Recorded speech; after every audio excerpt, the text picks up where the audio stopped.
How long was that movie? Too long? Yeah, it was. Would you say it was 2 hours? I'm gonna say hour 42. Okay. Did you fall asleep at all? No, did you? Yeah, I kind of started to doze off a little bit. When you were testing, how long do you think the movie was? I think you're right. I'd say an hour and 45. Okay. Wow, 43 minutes. Hour 43. Okay. Nice. Hey. Yeah, we did it. So second movie in the theater. Black Phone, directed by Scott Derrickson, of initially Sinister fame. I think he had something before that. And then the Doctor Strange movie. C. Robert Cargill, who wrote Sinister, and the Doctor Strange movie. And then this movie as well. The movie was based off a story by, I forget who. Do you have it pulled up? Based on a story by, I don't have that pulled up. No. So this was a novel? I think it was a short story, which I actually want to read now or get into, because I bet it was a pretty decent premise. So yeah, it's not original. It's adapted. Yeah, who's in this movie? Ethan Hawke. Yeah, he is. I like Ethan Hawke a lot. Short story of the same name by Joe Hill. His dad is Stephen King. Oh. Now we know. Nepotism. Okay. Huh. Yeah. Yeah, so Ethan Hawke and a bunch of other actors that kind of file under his marquee name. And a lot of kids that I had never seen before. Yeah, I can't even remember how I caught wind that this was a really good movie. But I did. That was the impression I had. Maybe I flipped through Rotten Tomatoes or got on IMDb and saw a decent rating, or maybe a trailer that had all the pop-ups, which of course you take that for what it's worth. It could completely be false, but God, this was just really not great for me. I was very bored. I think the only thing this had going for it was some decent performances from some young actors. And, of course, Ethan Hawke was fine, but his character was pretty one-note. And his face was covered up pretty much the entire time. I read it's because this is important. They did all in post, actually. It wasn't covered up. But Ethan Hawke, after watching this, they had a neighboring bathroom, and he went in there and threw up and said, is there a way I could obscure my face so people won't recognize him in this movie? And that's where the mask idea came from. Which is also why it had no fucking thematic element to anything. Nothing. And when he takes it off, his character's really like, what the God. Not my face! I wanted to ask you before doing this, but I figured I'd wait for the sake of this recording, that what there was so much that was unexplained in this movie, and that really bothers me. There are these phone calls coming in on this phone that doesn't work, and this kid's talking to kids who we assume are dead, and they're speaking to him and giving him advice from beyond. It's not about them, which they never explain, but my inference is about the kids, to free them. They're stuck in the basement. Right. Until freed by the hero. Freed by, their bodies just need to be found. I mean, they're already dead. I don't know if it's bodies. I think they're stuck in there until someone defeats the bad guy, and then they're released spiritually. Again, you know what? We both could be right. Who gives it? You don't get anything. We're just going to be fucking speculation. Yeah. Yeah, there's a lot of speculation. Too much. I appreciate some good fill-in-the-blank story, but there were too many blanks here for it to be enjoyable. And it was just boring. The kid was trapped in this basement for the majority of the movie, and he was trying to come up with all these creative ways to get out. And he just kept being put back in, and there was very little tension. The only tension that I felt, and it was just so brief, and I feel like this is so cheap when they do this in movies, and I didn't expect this because the director did direct Sinister, and I think that's exceptional. And I mean, he's done a lot of other good work, but the jump scares, when you're seeing the dead bodies and the loud bang, click, it's cheap. It's cheap shit. The only scares in this movie. Yeah, and that's it. This isn't even a horror movie. I don't even know what genre you would put it in. Maybe murder mystery or something like that. Crime procedural, still a procedural horror thriller. I don't know. I don't really care. It could be file it under My Little Pony. Right, and the kid's dad, he was this abusive alcoholic, and there was a pretty brutal scene where he's whipping his daughter, and she's probably, we assumed, 11 years old, and her performance is good. She was crying very convincingly during this very uncomfortable scene. Yeah, she's been beaten before. Yeah. Oh man. But at the end, the dad runs up and he gives him a big hug and says, "I'm sorry." It's like, that was one of the. What is this? That's not even entry. That's not even college level screen. That's like you're 6th grade and you're like, okay, now you got to put a bow on everything. So you don't have time. He just walks up and says, he's forgive me. Okay. Yeah. And like the kid's like, okay, I can't wait to start 7th grade next year and really start writing. Like, what the fuck was that? Yeah. And I say this like for Cargill. He actually he came up with Sinister. It was original screen. That was actually really good. Yeah. So it's not like he's a bad writer. I wasn't a fan of Doctor Strange. A lot of people really are fans of it, so they like the writing in it. Did he just wrote Doctor Strange or directed as well? No. Derrickson always directs and he writes. I think I told you Derrickson and I got a little Twitter tiff and he blocked me. So yeah, Really? when I used to live in Austin, I reached out to Cargill on Twitter, and he actually said something like, "Yeah, writing's cool" or something. I forget, whatever. Would love to take you to lunch sometime. He's like, "Sure."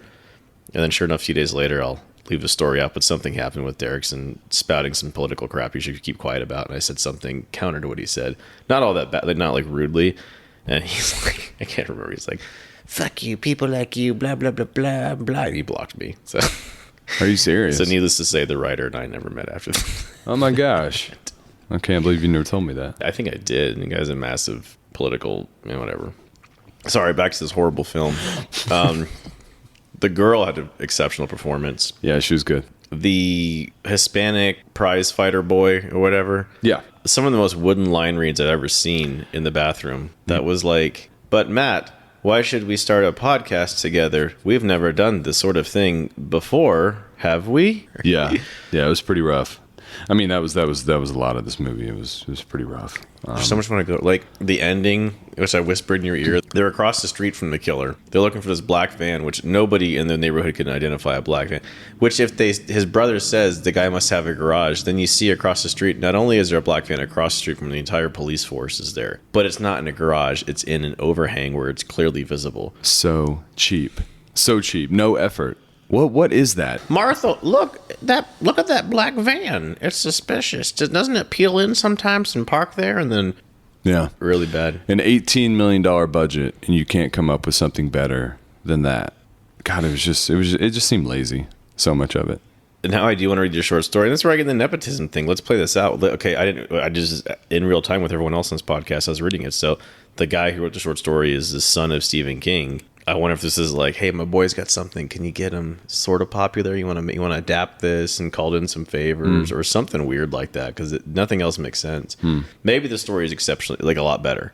I hope the story, if and I probably will watch it after or read it after this because I want to know, like, connects any dots. So why is it supernatural? He says something. Hawke says something in the beginning like, here's what I thought they were going for. I was trying to go for the twist.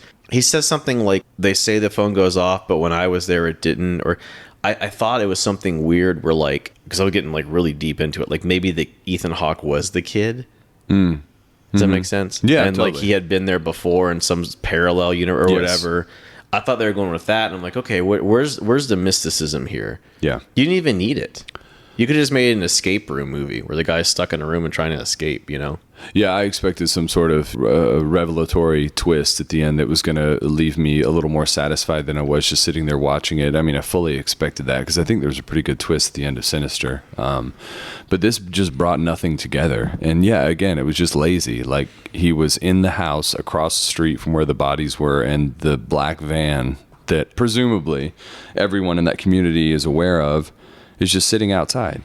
It makes absolutely no fucking sense. Yeah, and this guy is so clever that he picks up kids in broad daylight, like on the streets, and leaves a bunch of black balloons and wearing a top hat with full on makeup. Yeah, he can fly under the radar. Sure. Yeah, it's easy. And here's the thing that would have solved them, which you might call lazy, is not your person might. You should have used more magic and stuff. You should have made Ethan Hawke mystical somehow, or he like can subvert people's mind, or something. Like when you enter in the supernatural, take advantage of it. Yes. Right? Yes. Good point. Yeah, that's one thing I can't remember ever seeing in a horror thriller, whatever you want to call this, a magician, an evil magician. I think that'd be really cool if he had played that character and had actually some real magic trips up his sleeve instead of just sitting there in a mask holding a belt. There you go. Like I'm already like thinking how you can make him the failed magician. Yeah. He's failed. He gets mad and he makes a pact with somebody to exact his revenge, but he has to use it to make him. Who knows what? There's so much that could have been done. There's again every plot hole I want to like fill in and explore because it's so porous. It's just like it doesn't make any sense. He said he had it soundproofed, but he didn't because that window. I don't think it faced the street. There's that big window. Right. Like it was straight open. It was. It was open. Yeah. Yeah, and you couldn't have cut the phone off and thrown it through there and broken it and screamed or something. Or like, I get it, he's not a ninja warrior, but like, could he not, like they said, stack the carpets up? When he took the first thing, that I was like, look, you just took the grating off. That was the hard part. The grating's now off. Right. Break your hand and bleed all over the place, but like climb up there and get through. He did the hard part. There was definitely a way out. Yeah. Oh, yeah. And rough, then the man. lock, like, okay, I get it, all this stuff. I kick with my 11-year-old boy force, so not bad, but decent with my feet. Mm-hmm. I'll break the lock on a meat freezer, won't I? I was thinking the exact same thing. He's banging on it with his shoulder. Turn around and kick that. Kick it. Yeah. Not a very smart kid. So when I always wondered this, I was watching, actually, not a good series, Hunger Games. But it was the special features, and I was watching Hunger Games for anyone that cares, because Riff Tracks makes fun of it, and bad movies I watch with Riff Tracks, and it makes it so much better. I was watching the special features afterwards, which are actually pretty decent, and they have the director and the two editors, and they're looking at the movie and watching it. Do you think they're ever sitting in here watching this, and they're like, this really isn't that good, what are we going to do? Yeah, I think so. I mean, they have to know, because you assume all these people who work in this business and they achieve that sort of success and they can work on that level are extraordinarily intelligent and they have a great eye. That's what you would hope. But it doesn't always work out in the end. These tension-filled moments where the kids say he's escaping the house and he cracks the code for the first time and then he gets chased. I mean, as an audience member, I didn't feel any tension, and they want that, obviously, but I guess it just comes down to the execution, and it didn't work. And how do you make that work? Because you've got that day to shoot that scene. You set it up. If it's not working, then you're just kind of fucked. So that's all I can assume happens in these situations. It's just unfortunate that it seemed to have happened a lot in this movie. But looking at Rotten Tomatoes and looking at IMDb, because I'm naturally curious after seeing something like this that you just kind of dislike. I mean, it's got a 7.0 with 7. It's got a 7 out of 10 with 70, almost 80,000 reviews on IMDb, and obviously a lot of that could be fake. I don't even know what it has on Rotten Tomatoes, but I assume it's a decent rating. I think it's a big part of why we went to see it, is because it probably had a decent audience score. But we should look into that, because it's pretty relevant information. And who knows, man? Maybe we're just outside of the box here, and maybe a lot of people loved it, and we're two of the few who didn't. But I have a hard time understanding why anybody would think this was an exceptional movie. 83% by critics, 89% by audience. Wow. And that's on Rotten Tomatoes. Yeah. Okay. Well, again, if you think that stuff can't be astroturfed, I mean, it can. Yeah, but why would this movie be astroturfed so much? Because there's two ways to get astroturfed. You either really don't matter or you really do matter. If that makes sense. Like, again, even Top Gun, even though I liked it, 99% user review. On Rotten Tomatoes? 99%. Yeah, that seems impossible. On user. That seems impossible. Yeah. And it may be changed, but that was literally 4 days ago or whatever that I looked at. I guarantee it was 99%. Right. That's a whole other, like, tech censorship, bots, how that stuff works. It's not as hard as you think to automate a bot to say things and use machine learning to figure out how to have certain phrases that couple other phrases together to make it seem like a human being and convincing. And could you potentially block negative reviews? Of course they do. All the time they do. Yeah.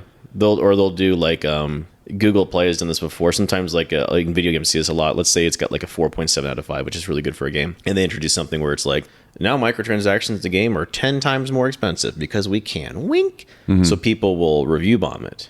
Now, if you're you and me making a video game, we're just screwed. We can't beg Google for anything else. But if you're on the Google Inside, winky wink, they'll get rid of those. They'll say, oh, it was clearly review bombed, so we'll do like a stay of execution, or I don't know, I guess like a forgiveness phase for this, and they'll just take them off. Yeah. I'll just cut like, these 3 months are obviously clearly, review bombs, so we're not accepting them. I mean, just think, we're seeing this now with the dislike button on YouTube. We all know why. It's because political and all the propaganda people don't like, and the comment section, you got to first kill that, but then even after you kill the comment section, what about dislikes? So now dislikes are killed.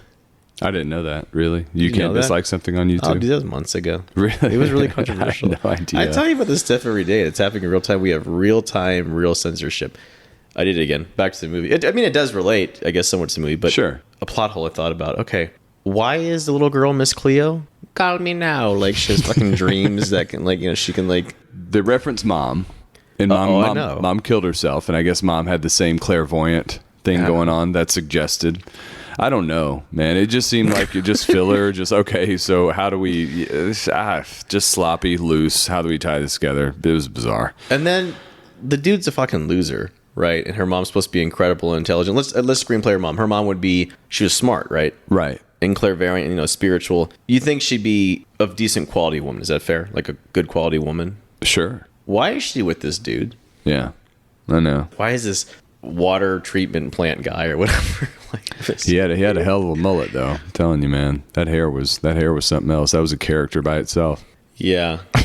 And again, like, there's so many better ways to end it. Like, yeah. Like, I thought they were going to do, like, him beating up the dad or something, but no, it's like, no, don't worry. The kids get to stay with the alcoholic, wildly abusive dad. Yeah, how is this a proper ending? And the kid's walking through school. Of course, he's got some confidence now. Good for him. And he sits next to the girl, and he's got a little bit of swag. And that's it. That's the payoff. That's our payoff. That's the payoff. Oh, yeah. No, not cool. So let's go. Is there anything you like about the movie? The girls are really, really good. The girl is very good. Yeah, she was. Girls.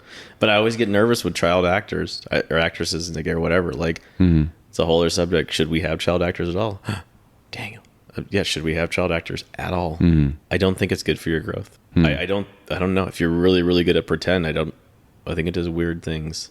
Well, I think it depends greatly on your support system and how level-headed they can keep you and not try to push you into the industry and just make you do it. It kind of has to happen, but that's a big but, and it almost never happens. Yeah, for sure, man. So yes, to answer your question, I thought she was extremely good.